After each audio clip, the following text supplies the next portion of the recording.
ஒரு யோகியின் சுயசரித்திலிருந்து அத்தியாயம் 43வது ஸ்ரீ யுக்தேஸ்வரர் மீண்டும் உயிர் தெழுகிறத பற்றி தான் நம்ம பார்க்க போகிறோம்.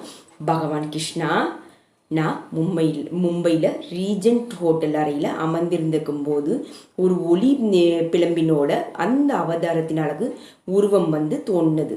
நான் என் 3வது மாடி அறையில் நீண்ட திறந்த ஜன்னல் வழியை பார்த்து கொண்டு இருக்கும்போது அந்த வீதியின் எதிரிலிருந்து ஒரு உயரமான கட்டிடத்தின் மேலே கூரையில் வர்ணிக்க முடியாத அந்த காட்சி என் முன் திடீர்னு தோன்றியது.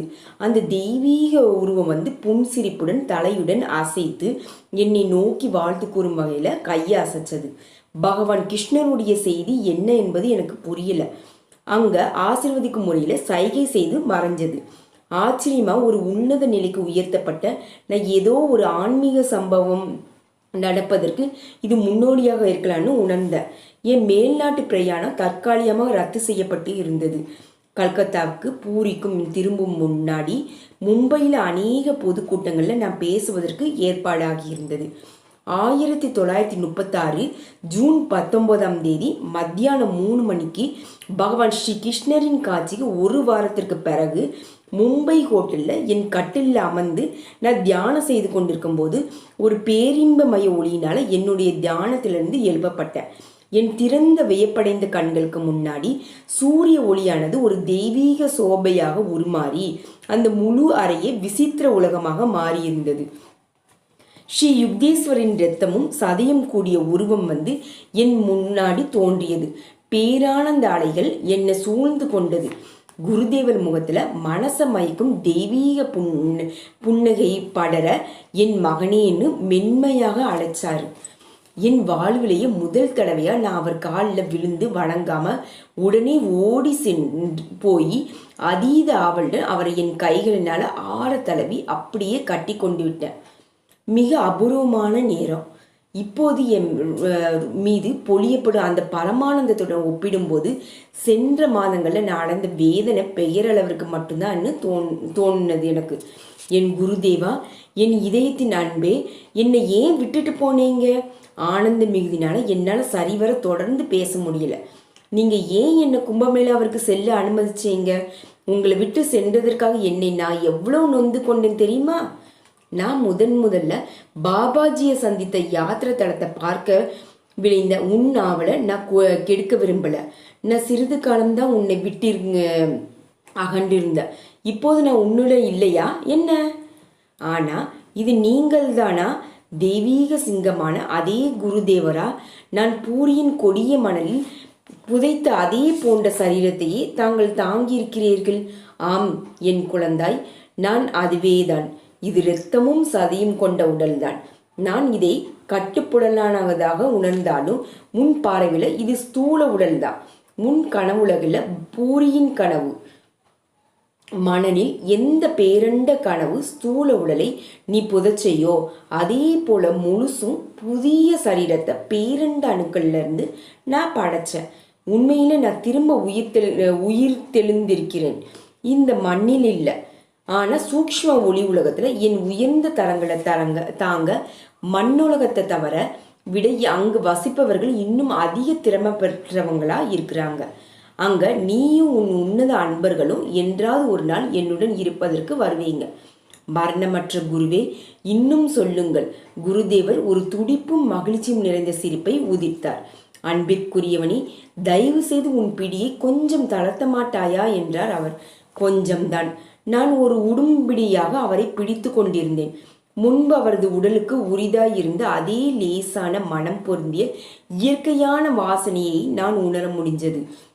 அந்த மகிமை பொருந்திய நேரத்தை பற்றி நான் நினைவு கூறும் சமயங்களில் என் கைகளிலும் பக்கங்களிலும் உள்ளங்கையிலும் அவருடைய தெய்வீக சரீரத்தினுடைய மயிர்கூச்செறியும்படியான ஸ்பரிசம் இன்னமும் உள்ளத்தை உணர்ந்த. மனிதர்கள் தங்களுடைய ஸ்தூல கர்ம வினைகளை அனுபவிக்க அவங்களுக்கு உதவுவதற்காக மகான்கள் மண்ணிற்கு அனுப்பப்படுறாங்க. அதே போலதான் நான் ஒரு சூக்ஷ்ம லோகத்துல உள்ளவங்களுக்கு ஒரு காப்பாளன் போல உதவ இறைவனால அனுப்பப்பட்டிருக்கேன். ஸ்ரீ யுக்தேஸ்வரர் விளக்கினார். அது ஹிரண்ய லோகம் இல்லைன்னா ஒளிமயமான சூக்ஷ்ம கிரகம் எனப்படும். நான் அங்கு முன்னேறியவர்களுக்கு அவங்களுக்கு சூக்ஷ்ம கர்ம வினைகளிலிருந்து விடுபட்டு அதனால சூக்ஷ்ம உலக மறுபிறப்புகளிலிருந்து முக்தி அடைவதற்கு உதவி செய்து கொண்டிருக்க. ஹிரண்ய லோகத்துல வசிப்பவங்க ஆன்மீகத்துல ரொம்ப வளர்ச்சி பெற்றவங்களா ஆறாங்க. அவங்க எல்லாருமே பூமியில் மரண காலத்துல தங்கள் ஸ்தூல உடல்களை உணர்வுடனேயே விட்டுட்டாங்க. தியானத்தினால உண்டாகும் அந்த சக்தியை அவங்க கடைசி பிறவில கைவர பெற்றாங்க.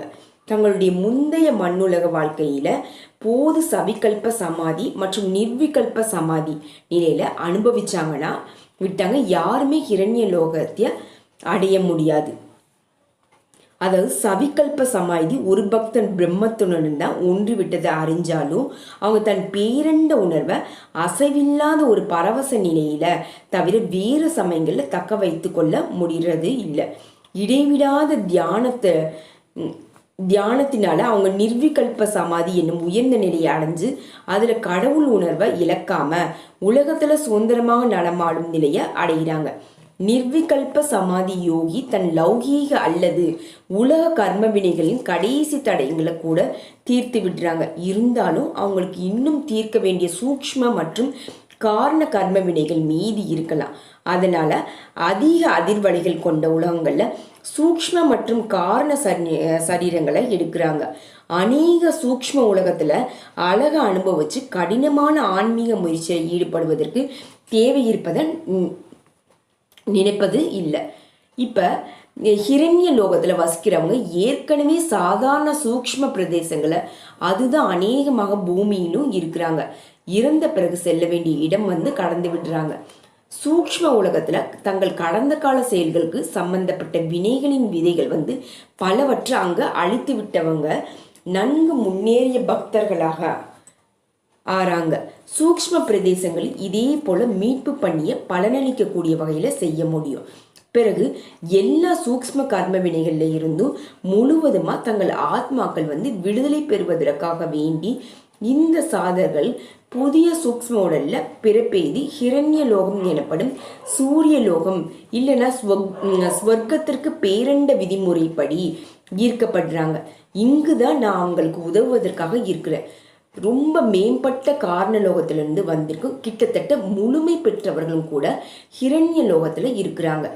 என் மனசு இப்ப குருவினுடைய மனசுடன் முழுமைய ஒன்று இயங்கியதுனால அவங்க தன் கருத்துக்களை பாதி பேச்சின் மூலமும் பாதி என்னை பரிமாறல் மூலமும் உணர வச்சாங்க.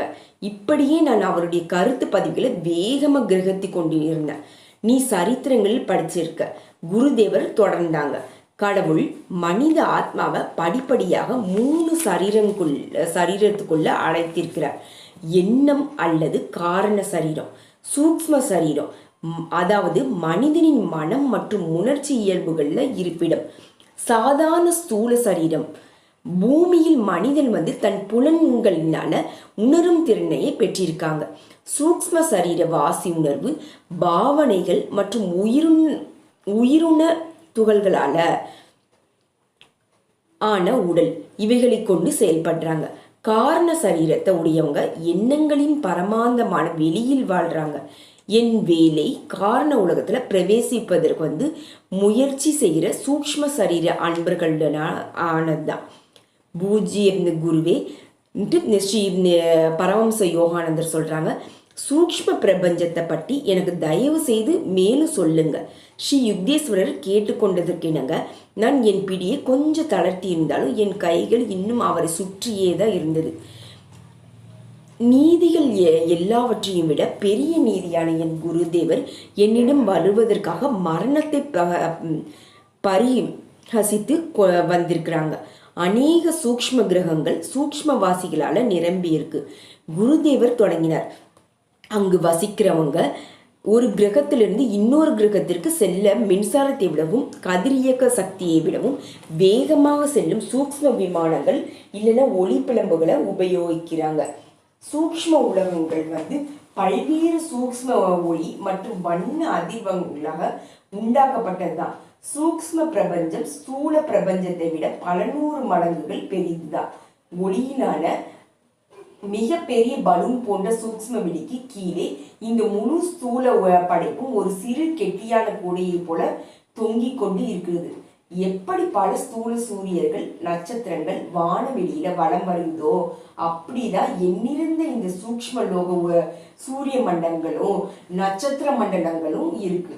அவற்றின் கிரகங்கள் இந்த புவியின் மண்டலத்தினுடைய சூரிய சந்திரர்களுடைய விட பல மடங்கு அழகுள்ள சூக்ஷ்மலோக சூரிய சந்திரங்களை கொண்டிருக்கு. சூக்ஷ்மலோகத்து விண்மீன்களில் வட விண்வெளி அரோரா போரோலிசிஸ் இங்கிலீஷ்ல ஒத்திருக்கும். சூக்ஷ்ம சூரிய விண்ணொலியானது மீதான ஒளிக்கதிரில் கொண்ட இந்த சந்திர விண்ணொலியை விட ரொம்ப பிரகாசமானது. சூக்ஷ்ம லோகத்துல இரவும் பகலும் இந்த மண்ணுலகத்தினுடையது விடவும் நீண்டது. சூக்ஷ்ம லோகமானது எல்லையில்லாத அளவுடனும் சுத்தமா புனிதமாகவும் ஒழுங்குடனும் இருக்கும். அங்கு உயிரற்ற கிரகங்களோ வறண்ட நிலங்களோ இல்லை. மண்ணுலக களங்கலமான களை செடிகள் பாக்டீரியா, பூச்சி புழுக்க, பாம்புகள் முதலியதுதான். பலதரப்பட்ட சிதோஷண நிலைகளும் பருவங்களும் கொண்ட மண்ணுலகம் போலின்றி சூக்ஷ்ம முடிவற்ற வசந்தத்தை போலதான் ஒரே சீரான சிதோசனத்தை கொண்டிருக்கும். எப்பொழுதாவது ஒளிரும் வெண்பனியும் பல்வன ஒளியுடன் கூடிய மழையுடனும் இருக்கும். சூக்ஷ்ம கிரகங்கள்ல பலவண்ண ஏரிகளும் பிரகாசமான கடல்களும் வானவில் நதிகளும் அதிகமா காணப்படுது. சாதாரண சூக்ஷ்ம லோகம் அநேகமா ரொம்ப சமீபத்துல மண்ணுலகத்திலிருந்து வந்திருக்கும். லட்சக்கணக்கான சூக்ஷ்மவாசிகளால நிரம்பி இருக்குது. அதிக சூக்ஷ்மமான ஹிரண்யலோக ஸ்வர்க்கத்துல இப்படி இல்லை. அது மட்டும் இல்லாம பலவிதமான தேவதைகளும் கடற்கன்னி மீன்களும் மிருகங்களும் குட்டிச்சாத்தான்களும் சிறு தெய்வங்களும் மற்றும் ஆவிகள் இது எல்லாமே வெவ்வேறு சூக்ஷ்ம கிரகங்கள்ல அவரவர் கர்ம வினிதவதுக்கேற்க நிரம்பி இருக்கு. நல்ல மற்றும் தீய ஆவிகளுக்காக பலவிதமான கோல மாளிகைகள் இல்லைன்னா அதிர்வல பிரதேசங்கள் உண்டாக்கப்படுது. நல்ல ஆவிகள் சுதந்திரமாக நடமாட முடியும். ஆனால் தீய ஆவிகளோ நிர்ணயிக்கப்பட்ட பிரதேசங்கள் மட்டும் உழவலாம். மண்ணுலகத்துல மனிதர்கள் நிலப்பரப்பிலும் பூச்சி புழுக்கள் பூமிக்கடியிலும் மீனினங்கள் நீரிலும் பறவைகள் ஆகாயத்திலும் வாழ்வது போல சூக்ஷ்ம லோகத்துல ஜீவன்களுக்கும் அவர்களுக்கு தக்கப்படியான அதிர்வலை பகுதிகள் விதிக்கப்படுது. இப்ப மற்ற உலகத்திலிருந்து வெளியேற்றப்பட்டு கீழே தள்ளப்பட்ட இருண்ட தேவதைகளுக்கு உயிர் சக்தி குண்டு இல்லைன்னா மாந்திரீக எண்ண அலை கிரகங்கள் மூலமா சச்சரவும் போரும் நடைபெறுறது. இந்த ஒதுக்கப்பட்டவங்க தீய இருள் நிறைந்த கீழான சூக்ஷ்ம உலகத்துல வசித்து அவரவர்களுக்கிடையே தீய கர்மவினைகளை அனுபவிக்கிறாங்க. இந்த இருண்ட சூக்ஷ்ம சிறைக்கு மேலே இருக்கும் விசாலமான வெளியில் உள்ள எல்லாம் ரொம்ப அழகாகவும் பிரகாசமாகவும் இருக்குது. சூக்ஷ்ம பேரண்டமானது தெய்வீக சங்கல்பத்திற்கும் பூர்ணத்துவ திட்டத்திற்கும் இணங்க மண்ணுலகத்தை விட ரொம்ப இயல்பாக ஒன்றி செயல்படுது. ஒவ்வொரு சூக்ஷ்ம பொருளும் தோன்றுவதற்கு இறைவனின் விருப்பமே தான் முதல் காரணம். எனினும் அங்குள்ள சூக்ஷ்மவாசிகள் விருப்ப அழைப்பும் அதில் பங்கு வகிக்குது. இறைவனால ஏற்கனவே படைக்கப்பட்ட எந்த பொருளுடைய சௌந்தரியத்தையும் உருவத்தையும் மாற்றவோ இல்லை அதிகரிக்க செய்ய வேண்டிய திறனை அவங்க பெற்றிருக்கிறாங்க.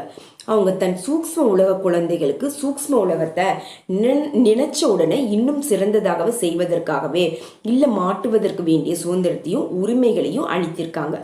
மண்ணுலகத்துல ஒரு திடப்பொருள் திரவமாகவோ இல்லை மற்ற ரூபத்திற்கோ மாற்றப்படுவது இயற்கையாகவே இல்லை ரசாயன ரீதியிலோ தான் சாத்தியமாகும். ஆனால் சூக்ஷ்ம திடப்பொருள் சூக்ஷ்ம திரவ பொருளாகவோ வாயு பொருட்களாகவோ அல்லது சக்தியாகவோ மாற்றப்படுவது அங்கு வாழ்பவர்களின் இச்சையால மட்டும் உடனுக்குடனேயே சாத்தியமாகுது. இந்த மண்ணுலகமானது நீரிலும் நிலத்திலும் ஆகாயத்திலும் நடைபெறும் யுத்தம், கொலை முதலியவளை இருண்டு உள்ளது. என் குருதேவர் தொடர்ந்தார். ஆனால் சூக்ஷ்ம லோகங்கள் மகிழ்ச்சியான ஒற்றுமையுடனும் சமத்துவத்துடனும் இருக்கிறாங்க. சூக்ஷ்மவாசிகள் விருப்பப்படி தங்கள் உருவங்களை உண்டாக்கி கொள்ளவோ அல்லனா அழித்து கொள்ளவோ முடியும். மலர்களும் மீன் இனங்களும் மிருகங்களும் தங்களை சில காலத்திற்கு சூக்ஷ்ம மனிதர்களாக மாற்றிக்கொள்ள முடியும். எல்லா சூக்ஷ்மவாசிகளும் எந்த உருவம் வேண்டுமானாலும் எடுத்துக்கொள்ளவும் ஒருவரிடம் ஒரு வருடனொருவர் சுலபமாக தொடர்பு கொள்ளவும் சுதந்திரமும் இருக்கு. திட்டவட்டமாக குறிப்பிட்ட எந்த இயற்கை விதியும் அவர்களை கட்டுப்படுத்துறது இல்லை. உதாரணமா, எந்த ஒரு சூக்ஷ்மலோக மரத்தையும் ஒரு சூக்ஷ்ம மாம்பழத்தையோ அல்லது விருப்பமான வேறு பழத்தையோ தருமாறு, இல்லைன்னா மலரையோ இல்லை வேறு எந்த பொருளையோ கொடுக்குமாறு கேட்க பெற முடியும். சில கர்ம வினை கட்டுப்பாடுகள் இருந்த போதிலும் கூட பல வகையான உருவங்களில் விரும்புவதில் பாகுபாடுகள் கிடையாது. இறைவனின் படைப்பொலி எல்லாவற்றிலுமே நிறைஞ்சு இருக்கு. யாரும் பெண்ணுக்கு பிறப்பதில்லை. சூக்ஷ்மவாசிகள் அவர்களுடைய பிரபஞ்ச இச்சையின் மூலமா விசேஷமாக வடிவமைக்கப்பட்ட சூக்ஷ்மமாக சுருக்கப்பட்ட உருவங்கள்ல குழந்தைகள் உருவாக்கப்படுறாங்க. சமீபத்தில் உடலை நீத்த மனிதன் அதே போல மனோபாவத்தையும் ஆன்மீக இயல்பையும் கொண்ட ஒரு சூக்ஷ்ம குடும்பத்திற்கு அழைப்பின் மூலமா ஈர்க்கப்படுறாங்க. ஒரு சூக்ஷ்ம உடலை வெயிலோ குளிரோ மற்ற இயற்கை நிபந்தனைகளோ பாதிக்கிறது இல்லை. உடற்கூற்றில் ஒரு சூக்ஷ்ம மூளை பாகம் அல்லது 1000 இதழ்களுடைய ஒளி தாமரையும் சூக்ஷ்மனா அல்லது சூக்ஷ்ம மூளை முதுகுத்தண்டு அச்சில் உள்ள 6 எழுச்சி பெற்ற மையங்கள்ல அடங்கி இருக்கு. இதயமானது சூக்ஷ்ம மூளையிலிருந்து ஒளியையும் பிரபஞ்ச சக்தியையும் பெற்று அவைகளை சூக்ஷ்ம நரம்புகளுக்கும் உடல் செல்கள் அல்லது உயிரின துகள்களுக்கும் விநியோகித்து இருக்குது. சூக்ஷ்மவாசிகள் உயிரணுக்கள் சக்தி மூலமும் புனித மந்திர அதிர்வல்கள் மூலமும் தங்கள் உருவத்தில் மாறுதல்களை செய்து கொள்ள முடியும். பெரும்பாலானவர்கள் சூக்ஷ்ம சரீரம் கடைசியாக இருந்த ஸ்தூல உடம்பத்தை அச்சாக இருக்குது. ஒரு சூக்ஷ்ம மனிதனின் முகமும் உருவமும் அந்த மண்ணுலகில் வசித்த பூர்வ ஜென்மத்தில் அவங்க இளைஞனாக இருந்த போது இருந்ததை ஒத்திரு இருக்கும். எப்பொழுதாவது ஒருவர் என்னை போல தன் முதுமை காலத்துல தோற்றத்தை தேர்ந்தெடுத்து கொள்வதும் உண்டு. குருதேவர் இளமை துடிப்பை வெளிப்படுத்தியவாறே ஆனந்தமாகவே சிரிச்சாங்க. இந்த முப்பரிமாணங்களை கொண்ட ஐம்புலன்களால் அறியப்படும் விஸ்தாரமான ஸ்தூல உலகத்தை போல இல்லாம சூக்ஷ்ம உலகங்கள் எல்லாம் அறிந்த 6வது புலனான உள்ளுணர்வுக்கு புலப்படுது. ஸ்ரீ யுக்தேஸ்வரர் தொடர ஆரம்பிச்சாங்க. உள்ளுணர்வு ஒன்றை மட்டும் கொண்டு எல்லா சூக்ஷ்மவாசிகளும் பார்ப்பதும் கேட்கறது, நுகர்வது, ருசிப்பது, தொடுவது முதலில் உணர்றாங்க. அவர்களுக்கு 3 கண்ணுகள் இருக்கு. அவைகள்ல 2 பாதி மூடி இருக்கும். 3வது முக்கியமானதுமான சூக்ஷ்ம கண்ணு நெற்றியில் செங்குத்தாக திறந்து இருக்கு. சூக்ஷ்மவாசிகளுக்கு வெளிப்புலன்களான காதுகளும் கண்ணு, மூக்கு, நாக்கு, தோல் எல்லாம் இருக்கு. அவங்களுக்கு உடலின் எந்த பாகத்திலும் மூலமும் உணர்வதற்கு உள்ளுணர்வையே உபயோகிக்கிறாங்க. அவர்களது காது, மூக்கும் இல்லைன்னா சருமம் இது எதன் மூலம் வேண்டுமானாலும் பார்க்க முடியுது. அவர்கள் கண்களினாலோ அல்லது நாக்கினாலோ கேட்க முடியும். காதுகளினாலோ இல்லை சருமத்தினாலேயோ ருசிக்க முடியும் இத்தியாதி. மனிதனின் ஸ்தூல உடல் கணக்கற்ற ஆபத்துகளுக்கு உள்ளாகி எளிதில் துன்புறுத்தப்படுது, இல்லைன்னா காயப்படுத்தப்பட்டு முடமாக்கப்படுது. ஆகாய சூக்ஷ்ம சரீரம் எப்பொழுதாவது கொஞ்சம் வெட்கப்படவோ இல்லை காயப்படவோ கூடும். இருந்தாலும் வெறும் இச்சையினால மட்டும் குணமாக்கப்பட்டுவிடும். குருதேவர் எல்லா சூக்ஷ்ம மனிதரும் அழகாக இருப்பாங்களான்னு ஸ்ரீ பரமஹம்சர் யோகானந்தர் யுக்தேஸ்வர்கிட்ட கேட்குறாங்க. அழகு என்பது சூக்ஷ்ம லோகத்தில் ஆன்மீகத்தின் தரத்தை வச்சு தான் அறியப்படுது, அவர்களுடைய வெளி தோற்றத்தை வச்சு இல்லை. ஸ்ரீ யுக்தேஸ்வரர் பதிலளிச்சாங்க. ஆனால் சூக்ஷ்ம மனிதர்கள் முக அமைப்பிற்கு அதிக முக்கியத்துவம் கொடுக்கறது இல்லை. இருந்தாலும் அவங்க விருப்பப்படி சூக்ஷ்மமாகவே ஏற்படுத்தி கொண்ட புதிய வண்ண உடல்களை தரித்து கொள்ளக்கூடிய உரிமை அவங்களுக்கு இருக்கு. எப்படி இந்த உலகத்தவங்க மிகப்பெரிய விழாக்களாக புத்தாடைகளுடன் அலங்கரித்து கொள்ளி இருக்காங்களோ அப்படியே சூக்ஷ்ம லோகவாசிகள் விசேஷ அமைப்புகள் உருவங்கள் தங்களை அலங்கரித்து கொள்வதற்காக சந்தர்ப்பங்கள் வாய்ப்பளிக்குது. ஹிரண்ய லோகத்தை போல உயர்ந்த சூக்ஷ்ம லோகங்கள்ல எப்பொழுதாவது ஒரு ஜீவன் ஆன்மீக சாதனைகளால சூக்ஷ்ம உலகத்திலிருந்து முக்தி அடைஞ்சு அதனால் உயர்ந்த காரண உலகமான ஸ்வர்க்கத்தை அடைய தயாராகும் சமயத்துல மிக ஆனந்தமயமான சூக்ஷ்ம கொண்டாட்டங்கள் நடைபெறுது. அந்த மாதிரியான சமயங்கள்ல காண முடியாத பரமபிதாவும் அவங்களால ஐக்கியமான மகான்களும் அவங்களுக்கு பிடித்தமான சூக்ஷ்ம உலகல்ல உருவெடுத்து விழாவில் கலந்து கொள்றாங்க. தன் அன்புக்குரிய பக்தரை மகிழ்விக்க வேண்டி இறைவன் எந்த விரும்பிய உருவத்தையும் எடுத்துக்கொள்றாங்க. அந்த பக்தன் பக்தியுடனும் இறைவனை தொழுதிருந்தால அவங்கள கடவுளை தெய்வம் தாயாக பார்க்க முடியும். இயேசுவிற்கு இறைவனின் பிதா தன்மை மற்ற கருத்துக்களை விட ரொம்ப ஏற்புடையதாக இருந்தது. படைப்பவங்க தன் ஒவ்வொரு படைப்பிற்கும் அருளியுள்ள தனித்தன்மை என்னன்னா, கற்பனைக்கு எட்டாதது எல்லாவற்றையும் இறைவனின் சகலகலா வல்லமையும் கோருவதுதான். என் குருவும் நானும் சேர்ந்து மகிழ்ச்சியுடன் சிரித்தோம். ஸ்ரீ யுக்தேஸ்வரர் இனிமையான புல்லாங்குழலை போல குரல்ல தொடர்ந்தாங்க. சூக்ஷ்ம உலகத்துல மற்ற பிறவிகள் நண்பர்களாக இருந்தவங்க ஒருவரை ஒருவர் சுலபமாக கண்டு கொள்றாங்க. சிரஞ்சீவி தன்மை கொண்ட நட்பை நினைச்சு அவங்க மகிழ்ச்சியோடையதும் பூலோக வாழ்க்கையில ஏமாற்றமான துன்ப பிறவுகளின் போதும் அடிக்கடி சந்தேகிக்கப்பட்ட அன்பின் அழிவற்ற தன்மையை அறிந்து கொள்றாங்க. சூக்ஷ்ம உலகத்து வாசிகளின் உள்ளுணர்வும் இறையை துளைத்து பூலோக மனிதர்களின் நடவடிக்கைகளை பார்க்கிறது. ஆனால் மனிதனின் 6வது புலன் ஓரளவு முன்னேற்றம் அடைந்திடாம சூக்ஷ்ம உலகத்தை அவங்க பார்க்க முடியாது. ஆயிரக்கணக்கான இந்த பூலோக மனிதர்கள் ஒரு சூக்ஷ்ம உலகத்தையே இல்லை சூக்ஷ்ம வாசியையோ ஒரு கணப்பொழுதும் காட்சியாக கண்டது இல்லை. ஹிரண்ய லோகத்தில் உள்ள ஆன்மீகத்தில் ரொம்ப முன்னேறியவங்க அந்த உலகத்தின் நீண்ட பகலிலும் இரவிலும் பெரும்பாலும் ஆனந்தத்தில் விழிச்சிருந்து தவறில் இழைத்துள்ள பல மண்ணுலக ஆன்மாக்களை மீட்கவும் பிரபஞ்ச அரசாங்கத்தின் சிக்கலான பிரச்சனைகளை தீர்க்க வேண்டிய உதவிகளை செய்கிறாங்க. ஹிரண்ய லோகவாசிகள் நித்திரை செய்யும் பொழுது எப்பொழுதாவது கனவு போல சூக்ஷ்ம காட்சிகளை பெறுவதுண்டு. அவர்களுடைய மனசு பொதுவாக ரொம்ப உயர்ந்த உணவு நிலையாக நிர்விகல்ப ஆனந்தத்தில் தன்வயப்படுது. சூக்ஷ்ம உலகத்தில் அனைத்து பகுதிகளிலும் வசிக்கிறவங்க மனவேதனைக்கு உள்ளாகும்பவங்க இன்னும் இருக்கிறாங்க. ஹிரண்ய லோகம் போன்ற கிரகங்களில் உயர்ந்த நிலையில் இருக்கிறவங்க உணர்ச்சி ரொம்ப மிக்க மனங்கள் தங்கள் நடத்தையிலோ இல்லை உண்மையை அறிந்தது கொள்வதிலோ ஏதாவது தவறு ஏற்பட்டதுன்னா ரொம்ப மனவேதனையை அடைகிறாங்க. முன்னேறிய இந்த ஆண்மக்கள் தங்கள் ஒவ்வொரு செயலையும் எண்ணத்தையும் முழுமையான தெய்வீக சட்டத்துடன் இணக்கமாக செயல்பட வேணும்னு ரொம்ப பெரும் முயற்சிகளை செய்து இருக்கிறாங்க. சூக்ஷ்ம உலகவாசிகளுடைய செய்தி தொடர்பு முழுசுமே சூக்ஷ்ம மனோதிஷ்டி மூலமாக மற்றும் சூக்ஷ்ம தொலைக்காட்சி மூலமாக நடைபெறுது. பேசும் வார்த்தைகள் மற்றும் எழுதும் சொற்களை தவறாக புரிந்து கொண்டு விடுவதனால மண்ணுலகத்தில் வசிப்பவங்க பொறுத்து கொள்ள வேண்டிய எந்த குழப்பமும் அங்கே இருக்கிறதே இல்லை. எப்படி சினிமா திரையில வரிசையான ஒளிப்படங்கள் மூலமா மனிதர்கள் நடமாடி செயல்கள் புரிவது போல தோன்றினாலும் உண்மையில மூச்சு விடுவதே இல்லை. அதே போல சூக்ஷ்ம உலகத்து வாசிகள் அறிவுபூர்வமா வழிகாட்டப்பட்டு ஒளி உருவங்களாக இணைஞ்சு செயல்படுறாங்க. அவர்களுக்குள்ள உயிர் கொடுக்க பிராணவாயு தேவையில்லை. மனிதன் திட திரவ வாயு பொருட்கள் மற்றும் காட்டிலுள்ள உயிர் சக்தி ஆகியவற்றை ஆதாரமாக சார்ந்து இருக்கிறாங்க. ஆனா சூக்ஷ்மவாசிகள் முக்கியமா பிரபஞ்ச ஒளியினால நிலைச்சு இருக்காங்க. என் குருதேவா, சூக்ஷ்மவாசிகள் ஏதாவது சாப்பிடுவது உண்டான்னு கேள்வி கேட்டாங்க ஸ்ரீ பரமஹம்சர் யோகானந்தர் யுக்தேஸ்வரர் கிரிட்ட. அதிசயமான விளக்கங்களை எல்லாம் என் மனசு, இதயம், ஆத்மா இது எல்லாமே சக்திகள் ஏற்றுக்கொள்கிறது, கேட்டுக்கொண்டுதான் இருக்குது.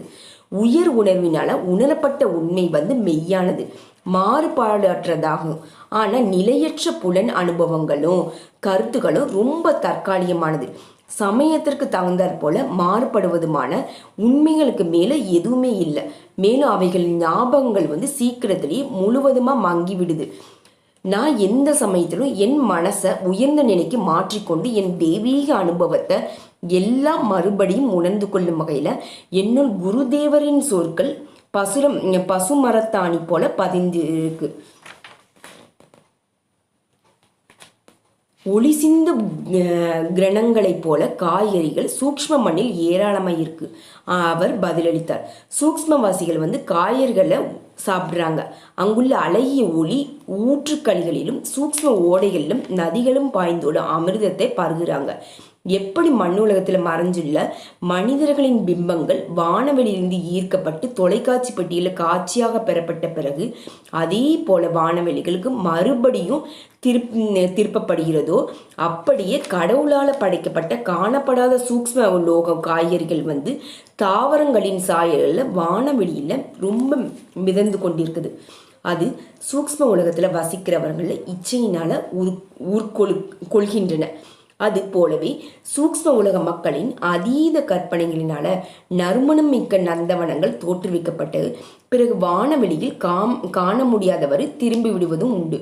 ஹிரண்ய லோகம் போன்ற வானுலகங்கள் வாழ்பவங்க உணவின் தேவையிலிருந்து அநேகமாக விடுபட்டு விட்ட போதிலும் அதற்கு மேலே உள்ள கிரன உலகத்தில் நிபந்தனையற்று வாழும் ஏறக்குறைய முழு விடுதலை அடைந்த ஆன்மாக்களின் உணவு பேரானந்த அமிர்தம் மட்டுமே தவிர வேறு ஒன்றும் இல்லை. மண்ணுலகத்திலிருந்து விடுதலை பெற்ற சூக்ஷ்மவாசி வந்து பல பிறவுகளில் மண்ணுலகத்தில் அடைந்த கணக்கற்ற உறவினர்கள், தந்தை, தாய், மனைவி, கணவன் மற்றும் நண்பர் எல்லாமே சூக்ஷ்ம பிரதேசங்கள் பல்வேறு பகுதிகளில் அவர்கள் அவ்வப்போது தோன்றும் போது சந்திக்கிறாங்க. அதனால தான் அவங்க யாரையும் விசேஷமாக நேசிக்கிறது என்பது புரியாமல் திண்டாடுறாங்க. இப்படி அவங்க எல்லாரையும் இறைவனின் குழந்தைகளாகவும் அவருடைய தனிப்பட்ட உருவங்களாகவும் பாவித்து தெய்வீகமாக மற்றும் சமமான அன்பு செலுத்தி கற்றுக்கொள்கிறாங்க. நம்முடைய அன்புக்குரியவங்க வெளி உருவம் கிட்டத்தட்ட அவர்களுடைய சென்ற பிறவியில் ஏற்பட்ட புது குணங்களுக்கு ஏற்ப மாறியிருந்தாலும் சூக்ஷ்மவாசி வந்து தவறு இழைக்காத தன் உள்ளுணர்வை மற்ற உலகங்களில் வாழ்ந்த பொழுது தனக்கு பிரியமாக இருந்தவர்களை கண்டறியவும் அவங்களுக்கு புதிய சூக்ஷ்ம இல்லத்திற்கு வரவேற்கவும் பயன்படுத்துகிறாங்க. ஏன்னா படைப்பில் ஒவ்வொரு அணுவும் அழிக்க முடியாத தனித்தன்மையை பெற்றிருக்கு. அதனால தான் ஒரு சூக்ஷ்ம நண்பன் வந்து அவங்க எந்த உருவில் இருந்தாலும் தெரிந்து கொள்ளப்படுது. அதாவது இந்த உலகத்தில் ஒரு நடிகன் எந்த விடத்தில் இருந்தாலும் கூர்ந்து கவனித்தாலும் அது புரிந்து கொள்ள முடிவதே போலதான். சூக்ஷ்ம உலகத்தில் ஆயுட்காலம் வந்து மண்ணுலகத்தில் இருப்பதை விட ரொம்ப அதிகம். சாதாரண முன்னேறிய சூக்ஷ்மவாசியின் சராசரி ஆயுட்காலம் வந்து மண்ணுலக கால அளவுகளின்படி 500 வருடங்களில் 1000 வருடங்கள் வரை ஆகும். சில செம்மரங்கள் மற்றும் மரங்களை விட பல்லாயிரம் ஆண்டுகள் அதிகம் வாழ்வதை போல இல்லைன்னா மனிதர்கள் அநேகர் 60 வயதை தாண்டும் முன்னரே மரணமெய்தாலும் பல யோகிகள் வந்து அநேக நூற்றாண்டுகள் வாழ்வதை போல சில சூக்ஷ்மவாசிகள் வந்து சூக்ஷ்ம உலக வாழ்க்கையின் வழக்கமான காலத்தை விட சூக்ஷ்ம உலக வாழ்க்கையின் வழக்கமான காலத்தை விட நீண்ட காலம் வாழ்றாங்க. சூக்ஷ்ம உலகத்திற்கு வருவவங்க அவரவரது ஸ்தூல கர்ம வினைகளின் நிறைவுக்கேற்ப நீண்ட காலமோ இல்லை குறுகிய காலமோ அங்கு வசிக்கிறாங்க. இந்த கர்ம வினைகள் வந்து அவர்களை மண்ணுலருக்கு ஒரு குறிப்பிட்ட காலத்தில் ஈர்க்கிறாங்க. சூக்ஷ்மவாசி அவருடைய ஒளிமயமான சரீரத்தை துறக்க வேண்டிய சமயத்தில் மரணத்துடனும் வேதனையுடனோ போராட வேண்டியது தேவையில்லை. இருந்தாலும் அவர்களில் அநேகர் வந்து சூக்ஷ்ம சரீரத்தை துறந்து விட்டு இன்னும் அதிசூக்ஷ்மமான காரண சரீரத்தை அடைய வேண்டும்னு என்ற நிலையில் கொஞ்சம் கலவரமடைகிறாங்க. சூக்ஷ்ம உலகம் விருப்பமில்லாத மரணம், வியாதி மற்றும் முதுமை இல்லாதது. இந்த 3 பயங்களும் மண்ணுலகத்தில் சாபக்கேடு. இது உயிர் வாழ்வதற்கு வேண்டிய இடைவிடாத உதவிய காற்று, உணவு, உறக்கம் ஆகியவற்றிலிருந்து பெரும் பலவீனமான ஸ்தூல உடலுடன் மனிதன் வந்து அநேகமாக தன்னுணர்வு நிலை முழுவதையும் ஒன்றுவிட செய்துறாங்க. இந்த அத்தியாயம் வந்து ரொம்ப பெருசாக இருக்கிறதுனால நம்ம பார்ட் 2 நாளைக்கு பார்க்கலாம். தேங்க்யூ ஸோ மச் ஃபார் வாட்சிங். God bless you all.